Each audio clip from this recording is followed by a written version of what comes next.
韩红这回的打瓜真是越滚越大了。韩红这次被推到风口浪尖，表面看是个人争议，实质上是中国公益行业的信任地基又裂了一道口子。你以为大家是在骂韩红？错，大家真正骂的是我捐出去的钱到底是不是进了一个看得懂、查得清、说得明白的系统。这几天围绕韩红爱心慈善基金会的舆论越滚越大，基金会也在7月1日就多项争议发文回应。但问题就在这里，越回应越多人开始追问，越解释越有人觉得不对劲。为什么？因为今天的公众早就不是当年那种看到明星做公益就自动鼓掌的状态了，现在的人更冷静，也更敏感，更现实。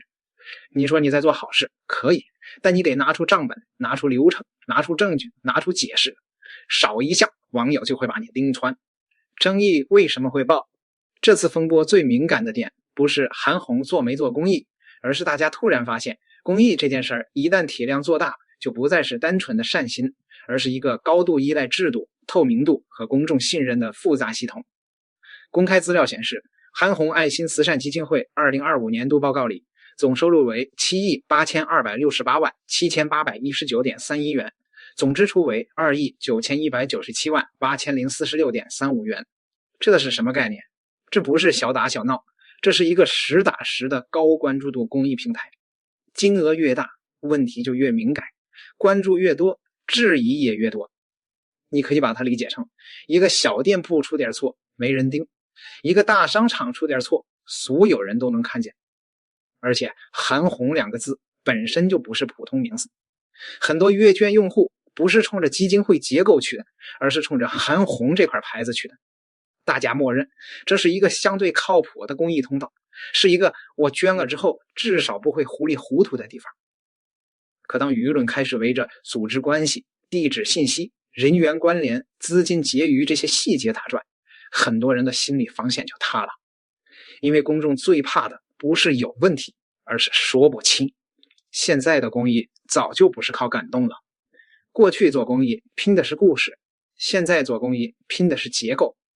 过去你只要讲一段灾区故事，讲一段病患故事，讲一个救助对象，大家就容易被打动。现在不一样了，现在网友第一眼先看3样：第一，钱去哪儿了；第二，谁在管；第三，怎么证明。你讲情怀，大家说行；你讲善意，大家说好。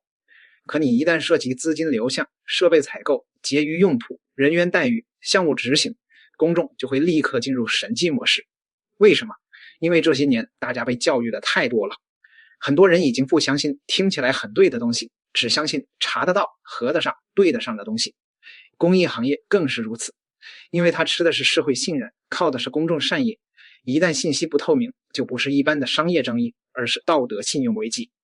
这次韩红基金会之所以被围观的这么狠，本质上就是因为公众开始怀疑自己捐出去的钱到底有没有沿着自己理解的那条路走。数据不会撒谎，情绪会爆炸。很多人只盯着热搜，不看数据，但真正能说明问题的往往就是数据。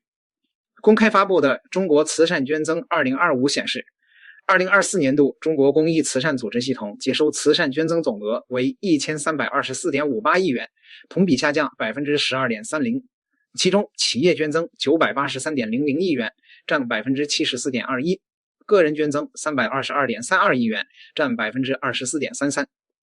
这组数据非常关键，它说明什么？说明中国公益市场并不是在狂飙，反而是在承压，尤其是个人捐赠占比并不算高。也就是说，真正支撑公益体系的不是全民无条件热情，而是少数人持续性的信任和捐赠。这就很现实了。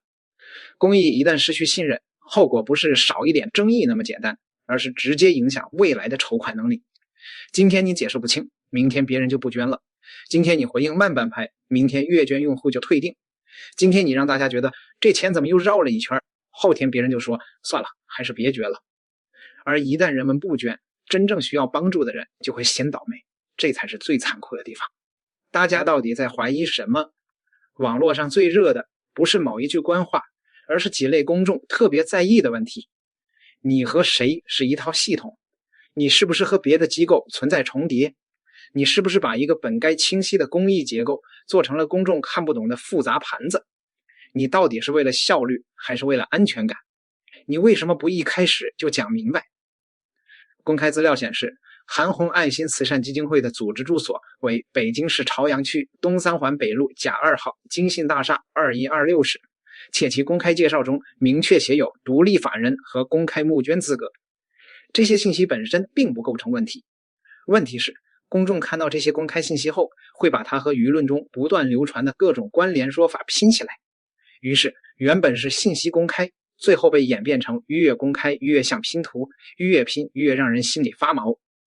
这就是今天互联网舆论的恐怖之处，不是所有人都在研究真相，但每个人都在帮你补完想象，而想象一半跑偏，后果就不是澄清一下能轻易解决的。韩红为什么会拉得这么高？说到底，韩红这些年被公众抬得太高了，她不是普通公益人，她是带着明星光环、个人形象、情绪感染力和社会好感度一起上场的。这样的人偏然会获得更多捐款，也偏然会被放到更高的道德位置上。可问题在于，位置越高，摔下来越疼。很多人对韩红的感情，其实不是对一个机构的信任，而是对一个看起来真诚的人的信任。这种信任很珍贵，也很脆弱。一旦出现任何争议，公众不会先问制度，先问的是你是不是也和别人一样。这句话很重，但这就是现实。公益最怕的不是批评，而是反正都一样的结论。一旦公众形成这种感觉，整个行业就麻烦了。因为信任一旦从你值得相信退化成算了谁都不信，那后面不管你怎么解释都会变得吃力。真正的危机是公益被看成一门生意。很多人看到这里会问，韩红这事儿真的有那么严重吗？严重的不是某一个具体争议，而是他再次把公益行业最不愿面对的现实摊开了。当公益体量变大，链条变长，信息不透明时，公众就会怀疑，这到底是慈善还是一门披着慈善外衣的资源生意？这话难听，但很多人心里就是这么想的。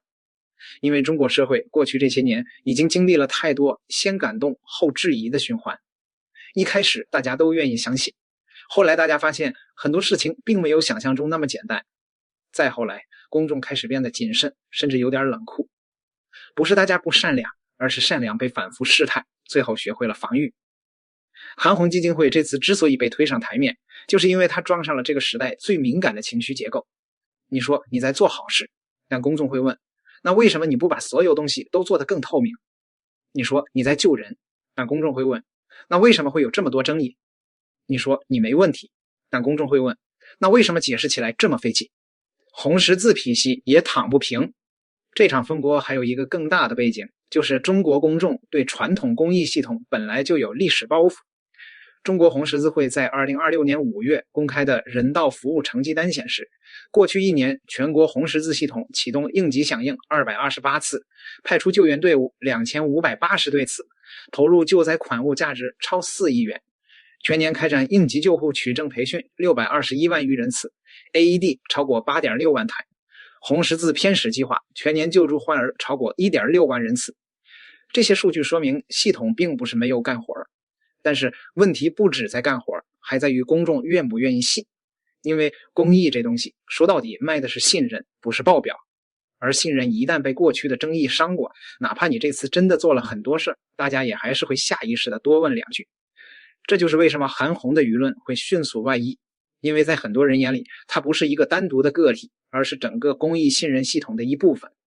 他身上的每一处争议都会被放大成整个系统的问题，他身上的每一次回应都会被拿来对照别的公益机构。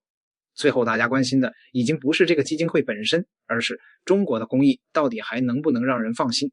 月捐人最怕什么？月捐用户是最敏感的一群人，他们不是一次性捐完就不管了，而是每个月都在持续扣款。这意味着什么？意味着他们每个月都在做一次重新信任的动作。所以一旦他们发现自己的钱可能不是按自己想象的方式在流动，反应会特别激烈，因为他们觉得自己不是被骗一次，而是被持续了好几个月、好几年，这才是最伤人的地方。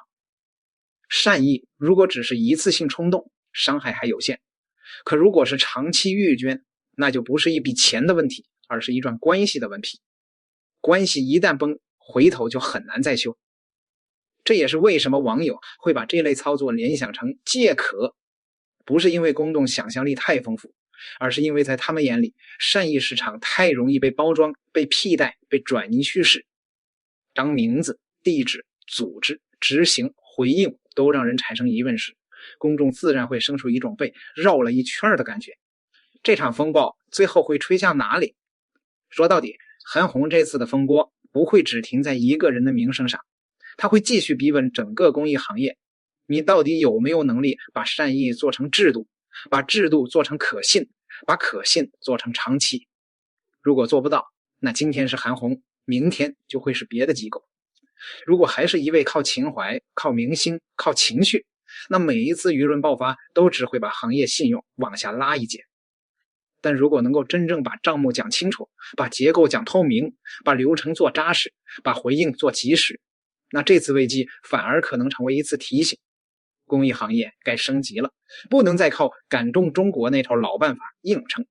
今天的公众已经不是以前的公众了，他们不再轻易被煽情打动，也不再默认你是好人，所以你一定没问题。